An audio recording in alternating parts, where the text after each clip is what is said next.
Chers amis, chers frères et sœurs, bonjour. Je viens vers vous aujourd'hui au travers de cette vidéo, mais je viens pour vous annoncer une mauvaise nouvelle. Oui, peut-être vous l'avez déjà entendu à la radio ou à la télévision, mais au fait, où est-ce que je l'ai entendu, moi? Mais non, ce n'est pas à la radio, ce n'est pas à la télévision, c'est ce matin lorsque j'étais en prière. Le Seigneur m'a soufflé à l'oreille, « Attention !» Il faut avertir le peuple de Dieu. Il y a une nouvelle consigne de confinement qui est lancée. Restez dans vos maisons. Ne sortez pas, surtout pour venir à l'église. C'est trop dangereux, c'est risqué, je vous le dis. Écoutez cette consigne. Restez encore confinés. Vous avez le net, vous avez le téléphone. Après tout, mais qu'est-ce qu'il vous manque? Qu'est-ce qu'il vous manque? Et le Seigneur m'a dit, il manque quelque chose d'essentiel, c'est de se rassembler, c'est d'être ensemble comme ça nous a été dit dimanche dernier dans l'introduction du culte. Ensemble, l'Église, c'est quelque chose qui se vit ensemble, bien sûr. Nous avons été contents pendant cette période de confinement ordonnée par les autorités. Et là, il fallait y obéir. Et nous avons été contents d'avoir le net, nous avons été contents d'avoir les téléphones, de pouvoir prier, de pouvoir écouter la parole de Dieu, de pouvoir même nous voir au travers de petites vidéos que nous avons faites.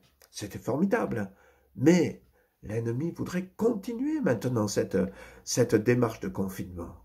Et je dis, mais Seigneur, alors, il s'y prend comment? Oh, le Seigneur m'a dit, c'est simple, tu sais. Premièrement, c'est la peur.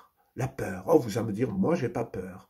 Ben oui, on n'a pas peur, mais quand même, il faut faire attention à ce virus. Il faut faire attention au cas où il serait dans l'église, des fois, prêt à te sauter dessus dès que tu vas franchir le seuil de l'église. Non, mon frère, ma sœur, n'aie pas peur. Ne crains rien, te dit le Seigneur. Je suis avec toi, bien sûr. Respectons les consignes que les hommes nous donnent. Nous en tenons compte et nous les respectons. Mais n'ayons pas peur. Chassons la peur, chassons la crainte. Allez, ce n'est pas de la peur, mais une petite crainte. Hein? Non, tu as tout ce qu'il faut. Tu veux mettre un masque, tu mets un masque. Tu te laves les mains avec le gel hydroalcoolique autant de fois que tu veux. Voilà, nous respectons bien les espaces, ne t'inquiète pas, n'aie pas peur. Tu n'es pas plus en danger à l'église qu'ailleurs. Je dirais, tu es même plus en sécurité dans la maison de Dieu qu'ailleurs. Deuxième chose, le Seigneur m'a dit, tu sais, l'habitude. On s'habitue vite.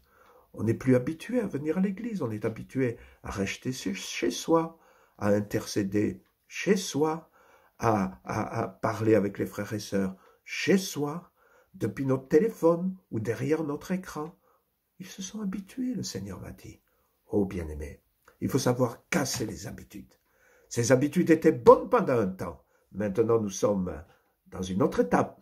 Il faut casser ces habitudes pour entrer dans la dimension dans laquelle le Seigneur nous conduit maintenant.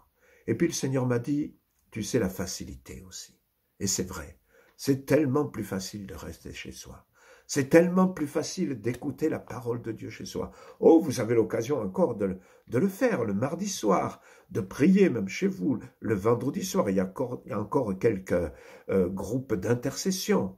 C'est vrai que c'est plus facile, et c'est vrai que nous avons des obligations. Les enfants, les plus jeunes ne peuvent pas venir à l'église, alors ça nous oblige à nous organiser, peut-être dans le couple, ça nous oblige à nous organiser avec d'autres frères et sœurs. Une fois, c'est vous qui y allez, on garde vos enfants, l'autre fois, c'est nous qu'on y va et on garde vos enfants. Oh, puis c'est compliqué, il faut prendre les transports, et puis il y en a peut-être moins, et puis il y a des risques, et puis il faut prendre la voiture, mais il y a des embouteillages, pasteur, si tu savais combien il y a des embouteillages. Je sais, je roule aussi en voiture.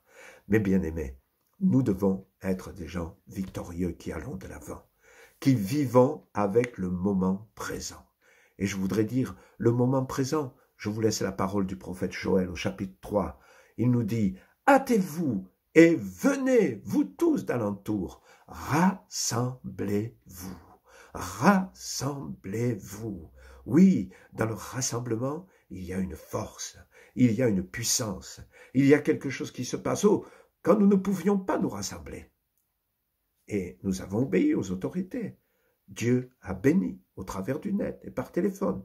Je ne dis pas qu'il le fera plus, mais maintenant, c'est l'heure d'être béni dans le rassemblement. À tour de rôle, c'est vrai, nous ne pouvons pas tous venir en même temps. C'est pour ça que tout est organisé. Mes frères et sœurs, rappelez-vous une chose, ne suivez pas la consigne de confinement du trompeur. Il te trompe. Il essaie de me tromper aussi, et il essaie de tromper tous les enfants de Dieu. Ayons le discernement du Seigneur. La parole de Dieu nous dit, rassemblez-vous. C'est le moment de le faire. Que Dieu vous bénisse, bien-aimés.